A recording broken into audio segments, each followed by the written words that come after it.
Welcome to Learning Now Television and the very first programme of 2021.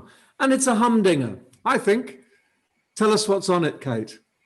A humdinger indeed, Nigel. Happy New Year to all our viewers.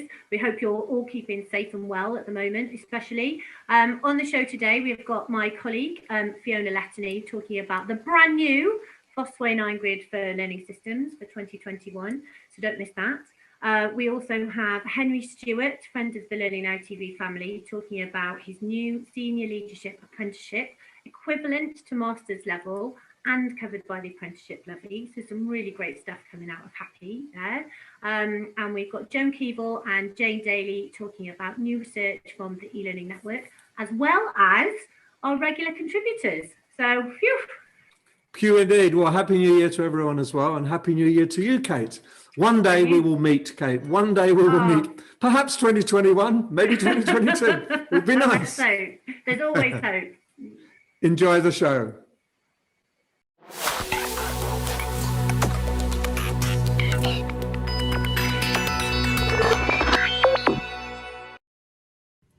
This is an auspicious day. This day, the latest 9-box Fosway grid on learning systems is released. And to celebrate that and to talk about it, I'm lucky enough to have Fiona Lettany with me. Fiona is the senior analyst and also the lead researcher on learning systems at Fosway. And so, Fiona, this is the 2021 Learning Systems 9-box grid. What makes it special? Ooh, thanks for that introduction, Nigel. So, yeah, there are more vendors on the grid than ever before, and there are a number of changes in the way that we've looked at the various vendors. So, yeah, where do you want to start? I mean, it's there's lots to talk about. There is lots to talk about. Let's just talk about the vendors on the grid and start with newcomers. Why have so many people come onto the grid for the first time? So actually about 3 years ago, there were 33 on the grid. Last year, there were 44. There are 51 now. And some are there because we see them as being disruptive. They've not maybe made a great deal of impact yet, but they are disruptive. Some are there because the DACH region is starting to become a lot more interesting, and so we have a number of German vendors that have come onto the grid. Previously, increases were because we had more French on the grid, because it is a European grid. That's what we're looking at, and we're looking at the systems that operate in Europe. So there may be a number of American, US headquartered vendors that aren't there, but it's because they don't actually have their customers being headquartered in Europe. It's also full of names that I can't imagine anyone looking at this grid is going to say, oh yeah, I know all of those. There's always surprises. And one of the outcomes, I think, of these publications is I urge people to go and explore a few names that you've never heard of. Just see what they're doing, because you just never know. There could be something absolutely magical going on that's been completely under the waterline. So you do surface some really interesting new companies. And I've watched them move from that kind of bottom left-hand corner, gradually working their way across the grid as they get better known. So that's partly to do with you as well as to do with them. You're giving them the oxygen of publicity to some extent. Absolutely. But actually, there's also, I think I tend to talk, a lot of people talk about two different buckets, and it could be, an LMS and an LXP, or as we've termed them, suites and specialists. But there's also another couple of buckets that I tend to look at, and it's those that are absolutely passionate. Well, all of them are passionate, but passionate about the tech, and they've gone to the nth degree and in terms of developing their technology and a lot of functionality, but they're not good at selling it. And so that's why you don't get to hear about some of these particular vendors. And then on the other side, there are those that are absolutely brilliant at their marketing and at their sales, but actually maybe there are a few gaps in their products or whatever. But so that is one of the reasons why, you know, we are able to kind of surface them and perhaps have them in different positions that you would probably be surprised about.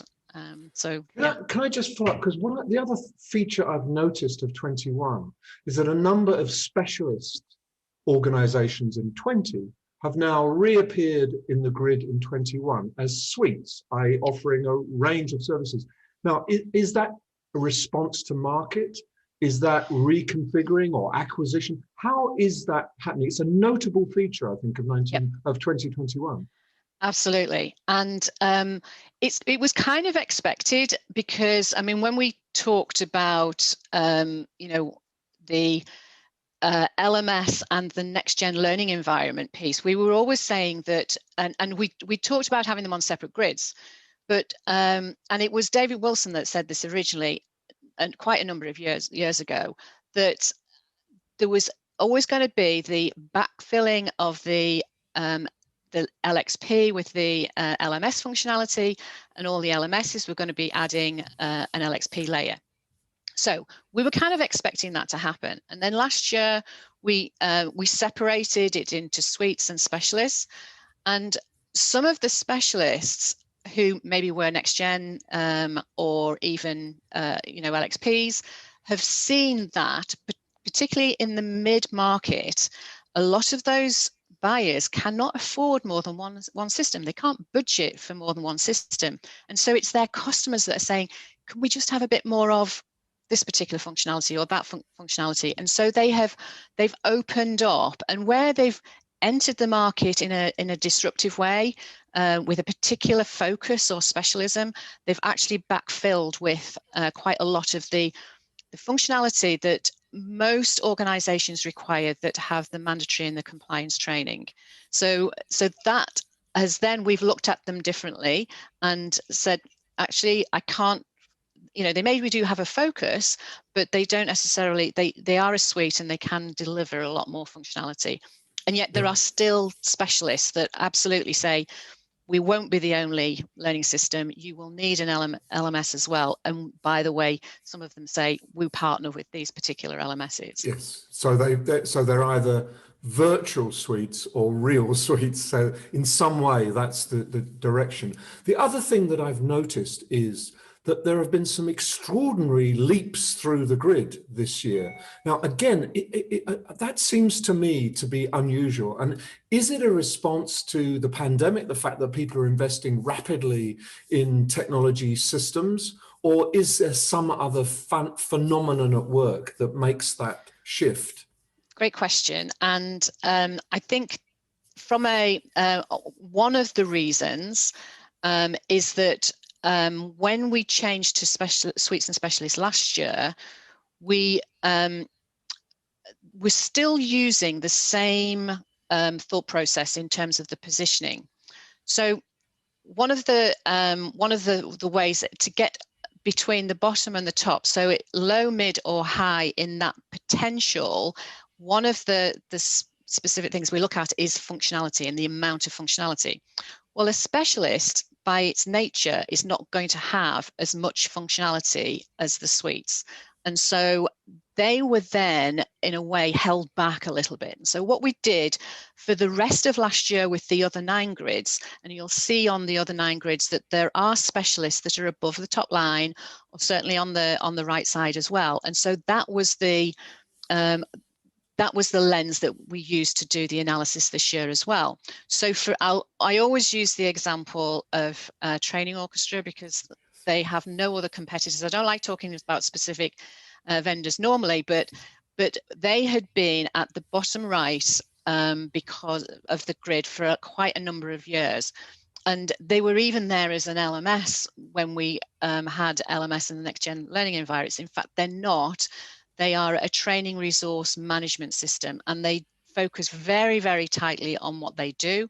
And a lot of the other suites will partner with them because of the depth of functionality that they have. If they were on a grid on their own for the training resource management systems, they would be a strategic leader. So we even discussed last year having them up there, but we felt as though the change from the suites to the suites and specialists was too big a change already to kind of start to kind of change other ways of looking at it. We weren't, we didn't feel it was the right time to do that. But this year, then there are some movements that are not necessarily based just solely on the amount of functionality that they have.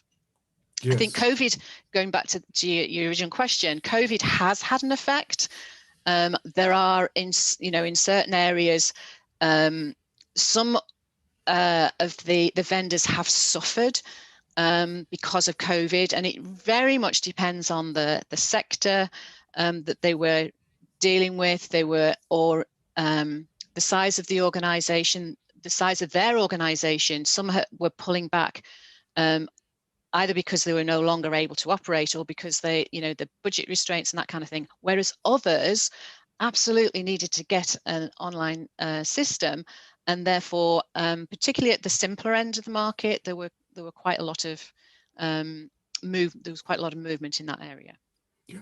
So Training Orchestra have leapt, climbed boxes, and that's not normal. You can see that. No, that isn't normal. No, it's not normal. It's very, very unusual. Same size, but they're nevertheless they've leapt, and that's simply by essentially reconfiguring the grids to allow that possibility. Yeah, to allow that to happen, just to kind of show that we recognise that. Because I mean, the other point to get above the top line, which isn't always, there are three reasons for people to be above the top line. There is the amount of functionality that a suite has got to have an end-to-end solution from a learning perspective. But it's not just that; it's about whether they are operating in the complex enterprise-wide organizations globally. And it's not just the odd one. That's where their sweet spot is, that they have very complex, it could be pharma, it could be a whole range of manufacturing areas. The other reason now, a couple of reasons for being above that top line, is if the specialist doesn't have the functionality, but is working in that complex enterprise, global, large organization situation. And then the other one is if they are disruptive, and we can see there's just something coming with them. And really and we've not had anyone in the potential leader box for a while, but that's why we've got somebody in there now. So yeah. Good. Yes. So again, just to summarize, but I think this is a fascinating insight into this industry. And to me, I take from that it's very healthy. I think if everything stayed the same year on year, you'd think, well, it's stultifying, it's just fixed. But it's not. It's very volatile. And that is an indicator of innovation and of changing markets and of companies responding to those changing markets. And I don't know any other place where you get that kind of one-page snapshot, an overview of an entire industry at work. And that makes it absolutely fundamental for anyone who's thinking of buying, managing, thinking about changing their learning systems. This is the starting point, surely, isn't it? Oh, yes. And I'm glad you kind of finish that with it's the starting point, because there is so much information beneath this tip of the iceberg that you've got in terms of the 9 grid. I have the privilege of being able to see all the systems that I've had briefings from all the vendors that are on there, and then I see, and they provide us with a lot of data. And so there's a lot going on beneath the surface that buyers do need to dig deep into. I think one of the things that I have recognized that is happening within the market is that the vendors are starting to focus in terms of their sweet spot. They recognize what their sweet spot is, and therefore the size of organization that they're aiming at, and also the type of functionality that they're aiming at. And I think the buyers have got to do that as well. So it's just Googling LMS or LXP is absolutely not Waste of time. Where, yeah, it really does not. It skews completely what you're actually going to get. And yet every single one of those vendors is passionate about what they do and has got a sweet spot and a USP for themselves. And what I get excited about is being able to surface that in a lot of the data that we have, and we can, help clients do that. You can share that, yes, indeed. So it is a starting point, but there's much more. Organizations can get out of Fosway if they choose to come and contact you. Yeah. So you see on the screen, that's the download link. Go and get this report. It comes out today. You can be the first on the block that's had an opportunity to read it. It's completely free. This is a service that Fosway do. If you want to talk more, you can. Fosway's around, and Fiona is an extraordinary expert in learning systems. There's no doubt about that. So Fiona, thank you so much for talking to me. I found that a really useful and interesting conversation, and it highlights the use and value of this report. So I really appreciate your time. Thanks for asking me. It's great to be with you today. Thank you.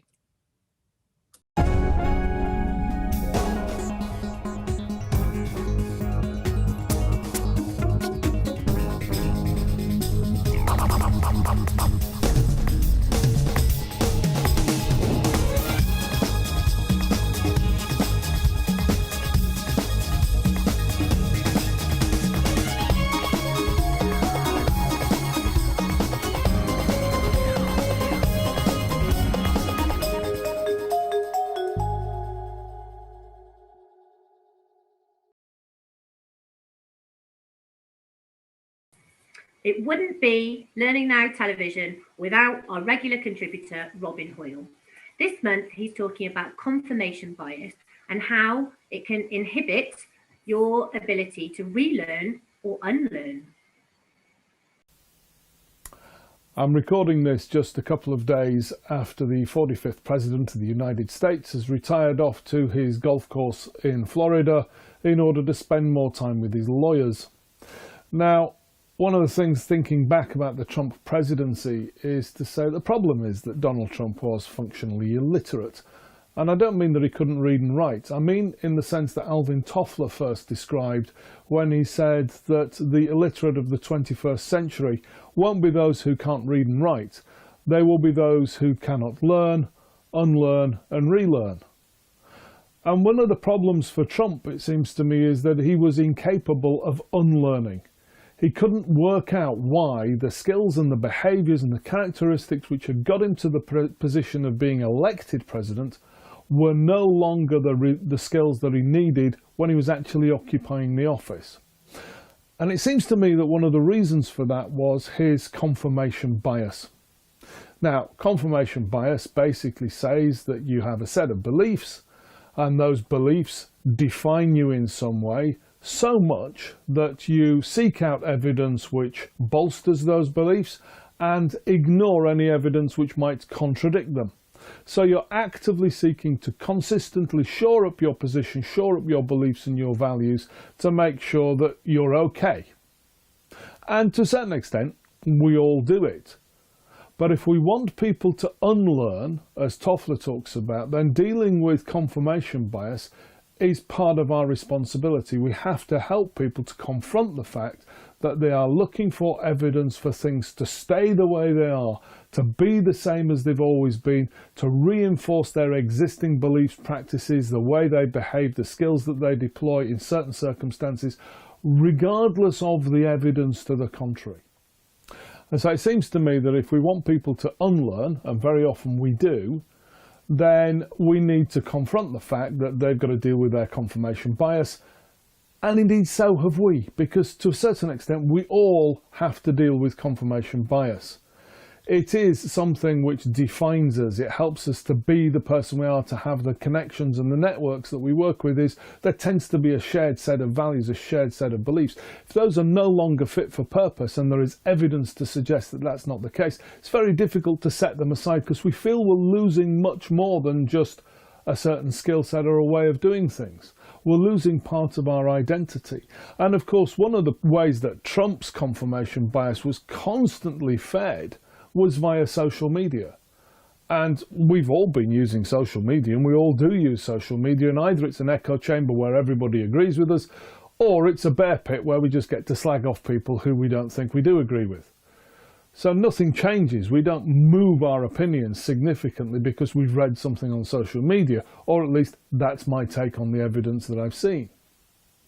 So my strategy, as I say, is to front that up at the beginning of a learning intervention, the beginning of a process with an organisation or a group, and say, look, we're going to have to address the confirmation bias here. And I do that by being as humble as I can. And actually, the learning and development community has a great deal to be humble about in this regard. You know, let's be honest, there are still people who are peddling learning styles despite the fact that they've been debunked for more than 20 years. But they don't want to let go of it because it means something to them. There are lots of people who still adhere to the constructs of neuro-linguistic programming and proudly describe themselves as master practitioners, despite the fact that that's also been riddled with holes, and there's lots of evidence to say it doesn't work at all. There are lots of people more recently who have embraced 70-20-10 as some kind of scientific rule about how people learn things, despite the fact that the original research said nothing of the kind, and that in actual fact it's nothing new anyway. People have been doing this stuff since Turkey in the 11th century, so it's not a new breakthrough, and yet we've assumed that it's come down on the tablets from somewhere and is a belief which we have to follow. And what you've just seen there is evidence of my own confirmation bias. Because, of course, what I'm doing is looking for the evidence which supports my beliefs and my values, which say, actually, I don't think learning styles are the thing. I think neuro-linguistic programming is actively dangerous. And I think 70-20-10 is nothing particularly new or special. So I'm looking for that evidence, and we've got to be aware of that. Of course, in my case, with those examples that I've stated, the good thing is there's very little evidence to support them anyway, so I don't have to look very hard to find that there isn't anything there. But of course, we do have a confirmation bias, which the learning and development community have talked about a lot. So I've actually been using Trump as one of the examples of extreme confirmation bias, and saying, look what happens if we hold on to beliefs in the face of evidence that doesn't support them. Look what happens when we choose to ignore information which contradicts what we think is the case. We have to be open-minded. We have to be open to the suggestion that maybe everything that we believe is not necessarily the truth or even the whole truth, if indeed we can start to define truth at all. But it's not easy. It's really, really difficult to get people to shift their beliefs. And if you want an example, let's look on the flip side of that. 70 million American voters still thought Trump was the best option for the job, despite the record that he'd had over the last 4 years in office. So shifting some of those opinions can be very, very difficult indeed. But we do need to try, because unlearning is sometimes an absolute essential process of getting people to learn anything new which changes what they do.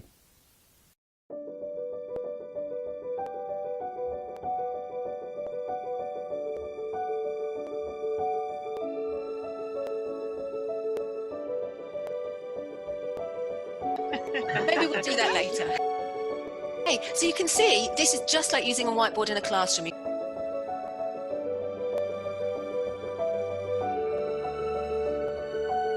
And then you do my 3-year-old's favourite, you just have a nice little wiggle. 1, 2, 3, rate it now.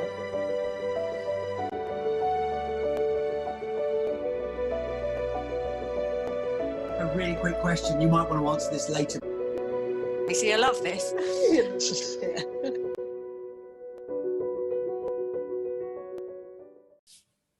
I'd like to welcome the e-learning network to Learning Now Television, and representing the network today, Joan Keevil. Joan is the chair of the ELN, and Jane Daly. Jane has her own company, PeopleStar, in which she's the chief insight officer, but she's going to be running, managing the brains behind some research that they want to talk about. But first of all, Joan, just let me know, what is the ELN and how can people get involved in it? Well, thanks, Nigel. The e-learning network is a virtual network It's a community of practice, really, for anybody involved in technology-enabled learning. So we started out being just e-learning, but of course, with everything that's changing nowadays, everybody's moving into the digital space. So we like to think that we're there to support anybody who's working in the wider industry, even the wider learning and development industry. So as a network, we have a small membership fee. It's about £29 for the year to be a full member, and you can access services like a member Slack channel, webinars about skills development that we're developing just for members, and other things like that. And then we reach out as well on social media, 10,000 followers on one LinkedIn channel, 6 on another, nearly 20,000 on Twitter. So we like to think we've got a large footprint, and we're all about bringing new members in closer to the centre of the organisation. But we're not for profit, so everything we do is in the interests of the membership itself, and we're run by a board of volunteer directors who serve for 2 to 4 years at a time, and obviously give up their time for nothing. So we reach out. We've just recruited a new round of board members last November. Will see us through for the next couple of years. So yep, they're splashed all over the website, so you can check them out on the website. So for the cost of 2 films from iTunes, you can be a part of the e-learning network for a whole year. And you can get 5 hours of mentoring included. And 5 hours, it's a bargain. It's an absolute bargain. My whole life is based on the cost of various bits of media that you download from iTunes and Netflix and Prime Video at the moment. So it's a very, very good deal. Jane, tell us about the research. What are you proposing, and when are you going to launch it? I'm really excited about this research because when I spoke to Joan and a number of other boards and members as well, the e-learning network have achieved so much. They're a thriving network because it's not easy to get a network off the ground, but they've got to a point where they now need to leap forward and really, help the industry professionalize. And that includes members, the industry itself, the providers that are involved. So the study is, something that will absolutely add value to the critical decisions that the network is going to make.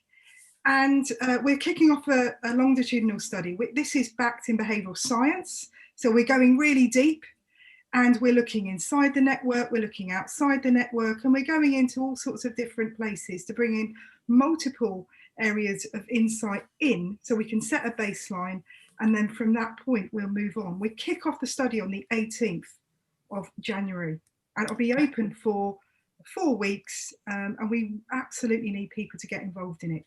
Yes. What are the pins for the baseline? So what are the elements that you're going to benchmark?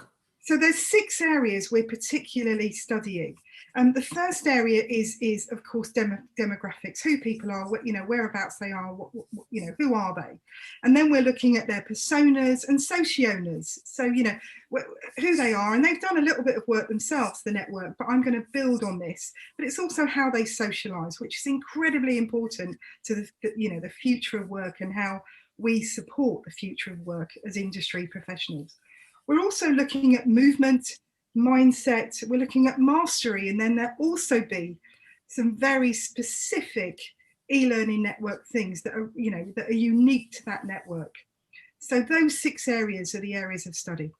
Okay, and it's going to be an online questionnaire, I presume. That's the way you're going to gather the data. Yes, there will be an online survey, but we're also going to be doing some live data gathering sessions as well. And we're going to be doing some qual and quant stuff. So the survey is going to be really exciting itself. And it's going to be an educational survey. So you're going to learn a bit about the network as well as you take part.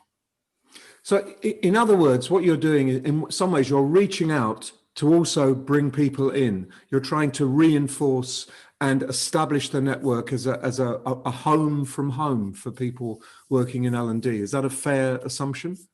Definitely, Nigel. And I think, one of the things we've been talking about in the network is that, we absolutely believe in being evidence informed, but we want to make sure that we're evidence informed ourselves in the network.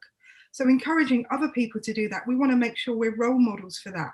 So absolutely, we want to, get people involved. We're going to share that data and, do what the network does really, really well, which is be inclusive and open and transparent. and very honest about what's going on. Tell us about your aspirations and ambitions for the network. Well, it's a journey that we're on. I mean, I've been on the board since 2016, and this is my third year as chair. And my aim has been to make it wider and more inclusive, as Jane says. So, I mean, we've had opportunities in the past where we've had face-to-face workshops with about 40 people at a time. We've had our annual conference where we get normally a couple of hundred people. And that's a real chance to engage with the members and get to know them and do stuff for them. But I think now is, you know, with all the communication channels open to us, it's about really being very, very clear, enabling people to communicate, as I said, across, you know, to each other, ask us for help in order, or ask other members for help. So it's about encouraging that dialogue and knowledge and good practice sharing and support across the membership. But I think it's also for me about raising our profile continually across the industry so that we're not seen as a niche. Oh, you're e-learning, well, you know, you're separate from what we do in the bigger L&D field.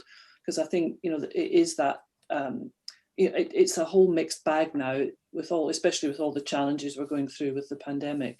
You know, there's not many people who are not involved in something digital at some point. So for me, it's about raising our profile, explaining to people the value of the membership, you know, the actual signed up membership, being part of that wider community. And I've noticed especially, I mean, I'm getting requests quite commonly on social media, you know, I'm thinking of going freelance.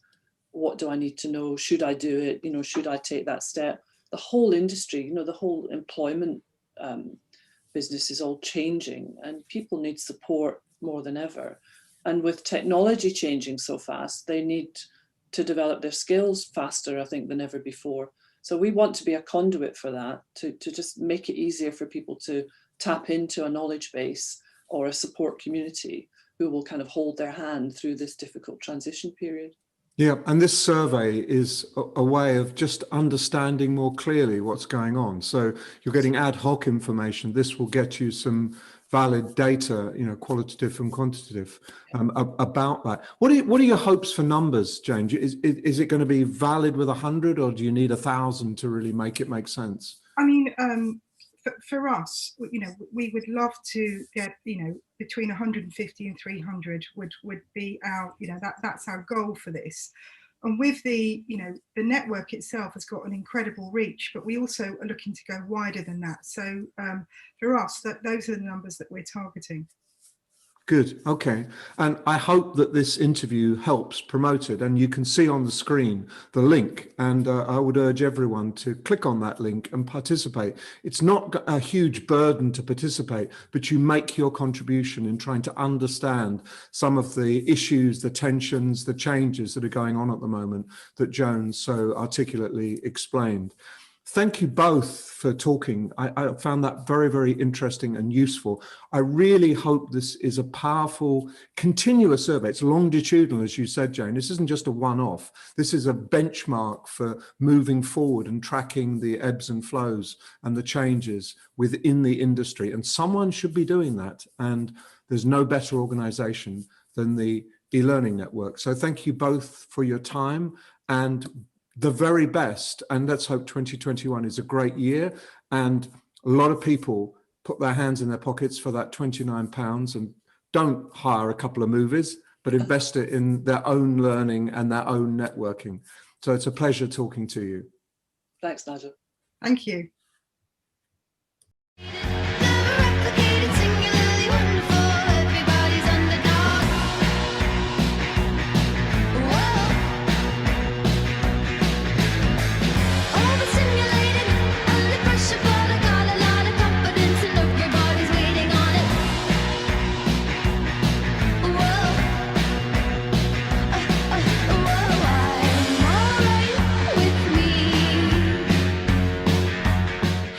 Today, we've got part 5 of Hannah Gore's series on engaging conversations. And she flips it today.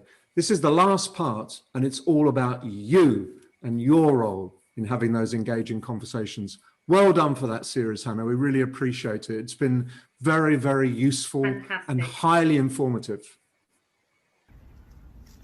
Hi everyone, it's Dr. Hannah Gore again from the Canterbury Consultancy Group, and I'm here for the final instalment of Engaging Conversations. And I decided to bring you to a different location instead of different places around my home, scenery, and also to talk about the most important stakeholder of all. For the past couple of episodes, we've been talking about different stakeholders that you need to have different types of conversations with, but I've left the most important stakeholder till last, and that stakeholder is you. And when we always think about an L&D, we're thinking about everybody else but ourselves. But if we are to bring forward L&D inside your industry and our industry as a whole, we have to put ourselves forward. We have to put ourselves to the front. We cannot be trailblazers in L&D and development and your industry and our industry as a whole if we do not put ourselves at the front. How else can we blaze a trail? So, this is why I'm here. This is the place where I come to have the most engaging discussions with myself. The best ideas I ever have are here on the River Thames as I'm paddling through it. And we have to think about where is the best place for you. Now, not everyone has the greatest ideas at their desk. They may have them sitting on the sofa, in the park, walking through a wood, bottom of the garden, here on the River Thames, or even sitting in your bathtub. It really doesn't matter where the location is. It's just knowing that you have a location to go to have a think, a reflect, and work out what it is that you need to do. So go back, look at all the previous episodes, think about the types of conversations you need to have and the types of skills that you need to have to trail those forward. Now, it may be that you need business negotiation skills, communication skills, networking skills, even conflict resolution skills. We've all been there. But the point is you need to work out what those skills are and what you need to get them to move yourself forward to the front to trailblaze.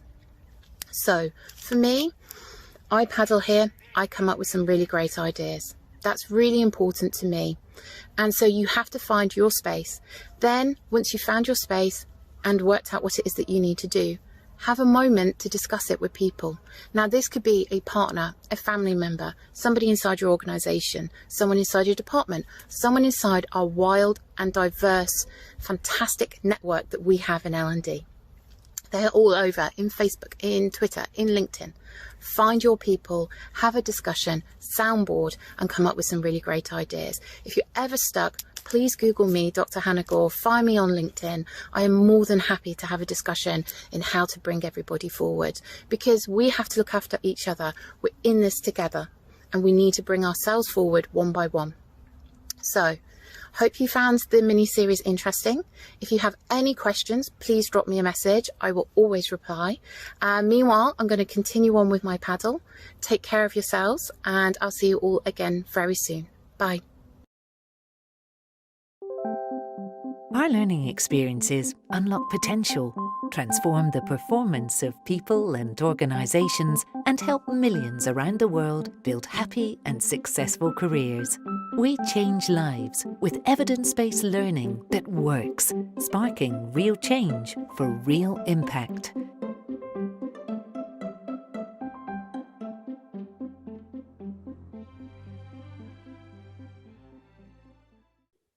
It's a pleasure this morning to introduce Henry Stewart. He's the Chief Happiness Officer and the founder of the Happy Company, Happy as he calls it. And we're not going to talk specifically about your company today, but we're going to talk about something that you've been working on for a while and you're launching in April. And that is a Level 7 Senior Leader Apprenticeship Program. Now, Henry, tell us about that. Why did you do it? What does it mean? And what is it going to look like when it's launched? Well, I'm very excited about it. For people based in England, you can fund this through the Apprenticeship Levy. And up till now, the Apprenticeship Levy has been funding MBAs, but that means that training providers like Happy couldn't get involved because we don't have the ability to cover degrees. But now, from April, it's possible to run a Level 7 Senior Leaders Program, which is the equivalent of an MA or MBA. And what I'm excited about is the opportunity to do this based on happy principles of trust and freedom.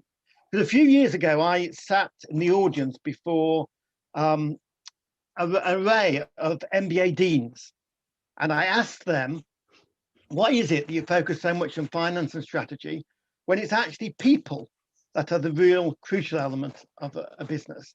And Roger Martin, and a dean of a Canadian business school, said back to me, we focus on the easy stuff. And there may have been some irony in that, but I think there's a lot of truth in it. They don't, what is really important, what we will be covering, is the hard stuff, the people stuff.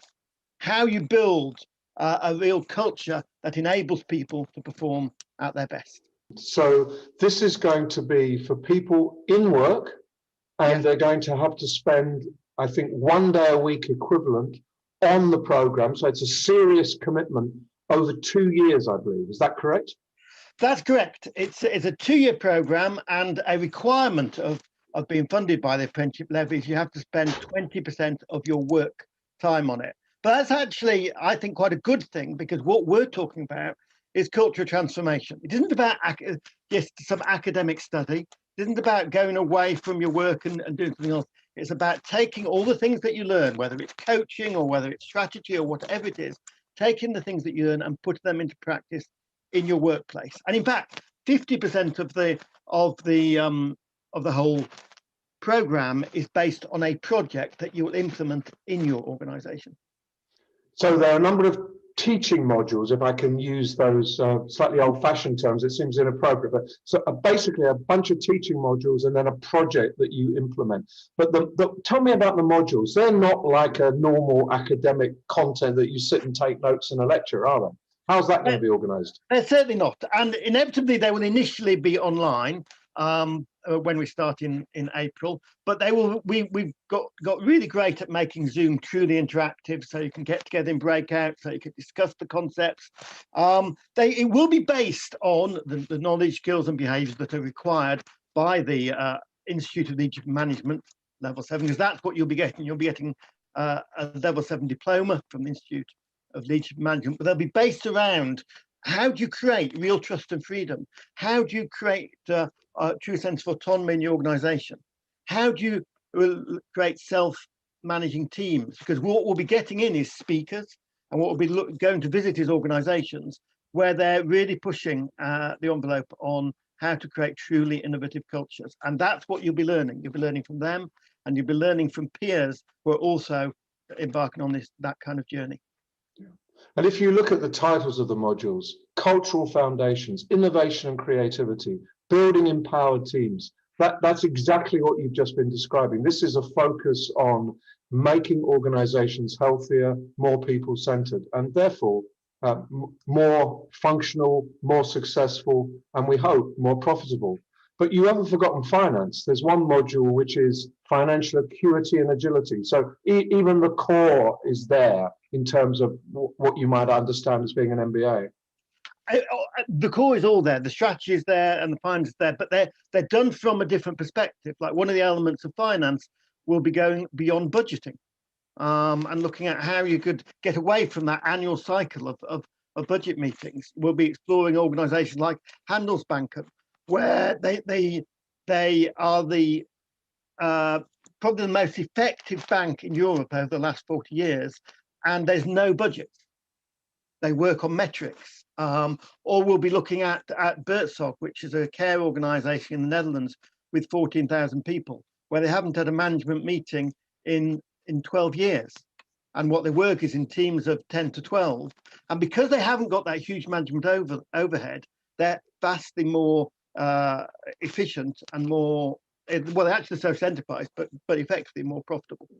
Yeah, and also more agile. They can do things much faster. They can react much quicker to the needs of the community they're serving, which makes them... And Nigel, that's absolutely what it's about. We're about making organisations so much more agile so they can do exactly that, whether it's the patients in your community or whether it's your consumers, so you can react instantly to them without having to go through levels of hierarchy and levels of bureaucracy. So who's it for? Tell me, the people listening to this, they're thinking, oh, that's interesting. I wonder if it's for me. Who's it for, Henry? It's for senior leaders. That's what it says on the tin, and that's what it is about. So whether you're a CEO, a director, a head of department, that if you're in a small organization, you need to be on the senior leadership team. If you're in a larger organization, you can be something like a head of department, but you have to be able to apply these concepts in your organization. And so those are the kind of people that it's for. So it's serious conversations. You don't want people who are just kind of dabbling in there. You want people who, there's skin in the game, in a sense. Now, also, if you're a company that pays the levy, this will cost you virtually nothing because it's covered by the apprenticeship levy that everyone, all big companies pay. If you're a small company that does not pay that levy, you still get a 90% subsidy by the government. Is that right?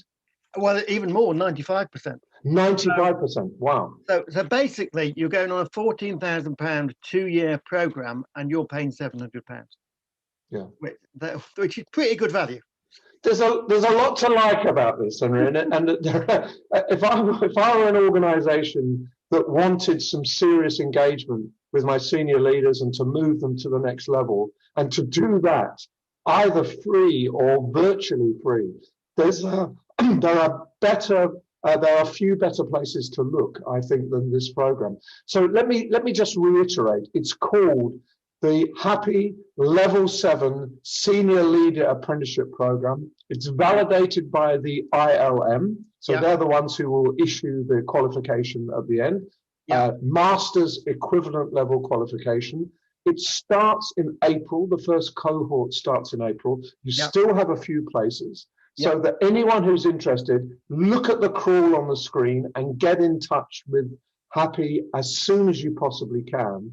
And I hope that this first cohort is just simply the first cohort of many as you go forward. Definitely. And indeed, you could set up company cohorts. If there are companies that are saying, well, I'd like 10 people to come into this program, you could build a cohort for them, couldn't you? Yeah, we've got one council in London which is thinking of putting as many as 80 people through the program.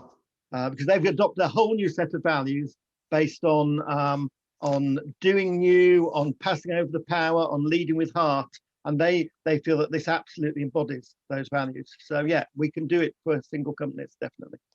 Great. Okay. So this is really innovative. It's interesting and exciting. I think if you just read the description of the program, it's exciting. They're alone actually being part of it.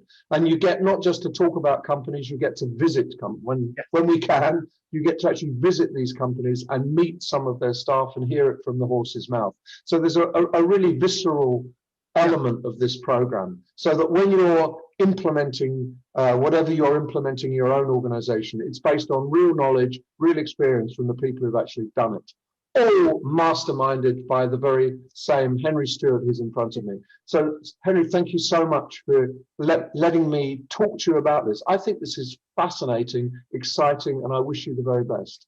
Thank you very much, Nigel. I do think it's going to be a very exciting program. Me too. DPG's online courses are designed to fit around your life, so you can study anytime, anywhere. Get in touch now for more info.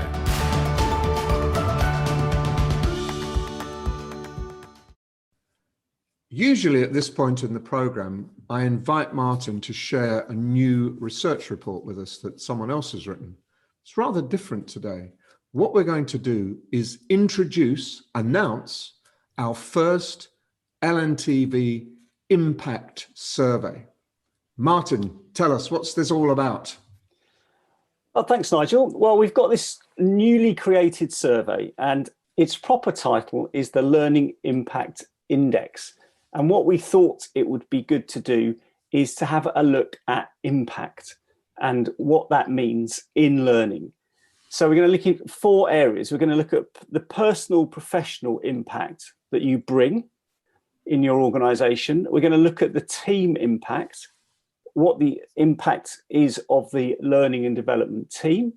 We're going to look at the technology impact, how you're using technology to support the organization and its impact. And also, ultimately, the business impact of what learning is doing. Now, clearly, we've got impact written all over this, and there is a reason for that, because we think it's time to cut through to really understanding what people are doing and what impact it is having on the business. because there's been a lot of talk and a lot has been written and a lot of research has been done over decades about measuring learning, but actually everything's up in the air now, and we need to really understand what are the small things that people are doing personally, professionally, at a team level, with technology, and at a business level that is having the impact that they would like to see. Okay, so basically it's people's views. So we'll gather data about what is actually going on. That will serve as a benchmark for people where things quite not as much is going on, and as a standard setting to help everybody move forward and look a little bit more critically at the impact they're making across those 4 areas. So it's very important that as many people as possible fill in the survey, and that as many people as possible actually read the survey once we've gathered the data and done some crunching and analysis. So I think this is quite important. And this is just one. This is the first one, isn't it, Martin? We're not going to only do one survey. We're going to do this on a regular basis because we would like to explore some of the things that are going on in the bigger L&D community based around the thousands of people who are looking at our programs and downloading our interviews and generally engaging with us. So I think this is a great idea. Yeah, I think this is in the spirit of the community. It's, you know, it's about what everyone is doing. And I think that we don't want to have a one hit at this. We want to explore this maybe 2 or 3 times a year. We want to look at how trends are changing around impact. So we would look at the same question over time just to see what's happening there. So I think, and the idea of this is that we can actually use the slots that we use to talk about other people's research to start to examine our own research, which comes from this community. And I'm hoping that people would find that interesting and exciting, because I think it's definitely about giving voice to what practitioners are doing on the ground. And at a time when people are really pushing into doing new things. Martin, I think good work, good idea. And please, everybody, watch out when you get that link and please fill in this survey.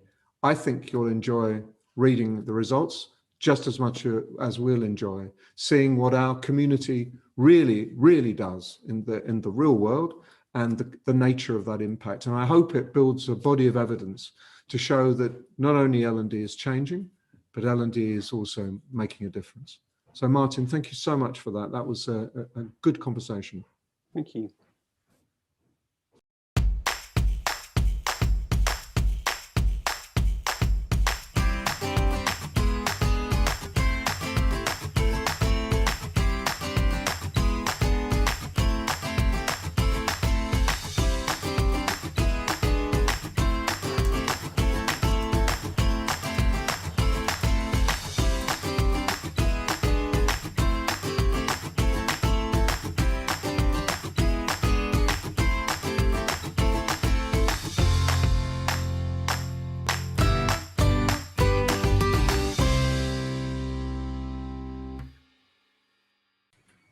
Well, that's the first program of 2021 in the can, so to speak. So Kate, what was the highlight for you? How did you enjoy the program?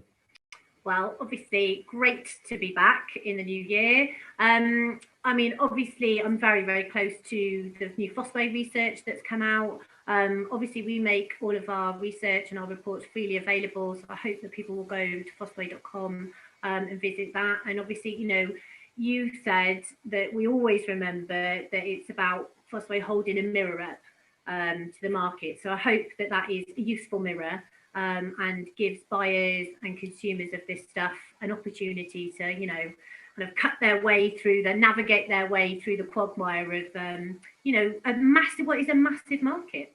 I absolutely agree with you. I find that Fosway 9 grid more and more interesting, particularly now we've got a bit of a historic perspective.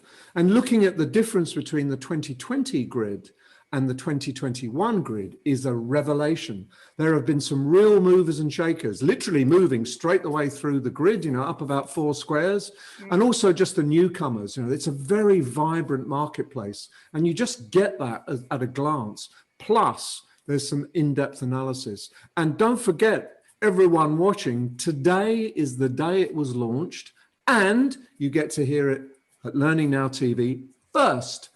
But I also think that Henry's course, his master's course, is very interesting. It's 2 years, so it's a long commitment, and it's the equivalent of 1 day a week. But the beauty of it is you do this in-depth work on your own organization, plus a project. And because it's funded by the apprenticeship levy, it means that if you pay the levy, it's totally free. And if you don't pay the levy, you get a 90% subsidy from the government. So your staff can get 2 years of real development work, all of it focused on your organization, plus someone else pays. That's like, what's not to like?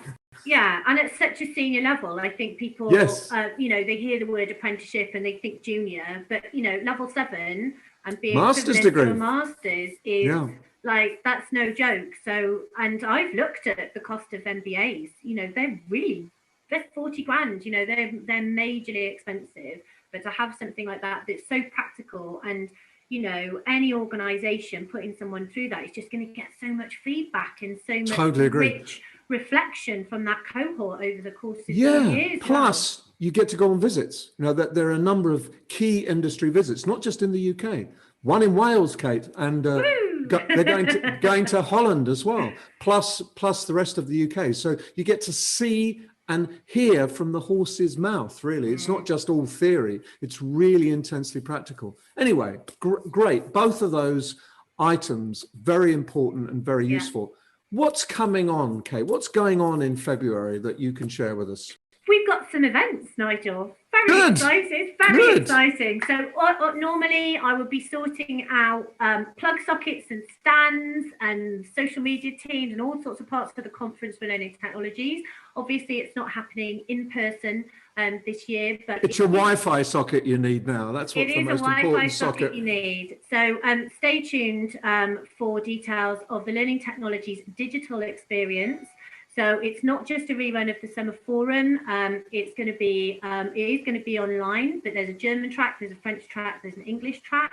There are supplier presentations. We've got a really exciting new platform that it's all hosted on. So yeah, that is going to be great. 15th to the 26th of February.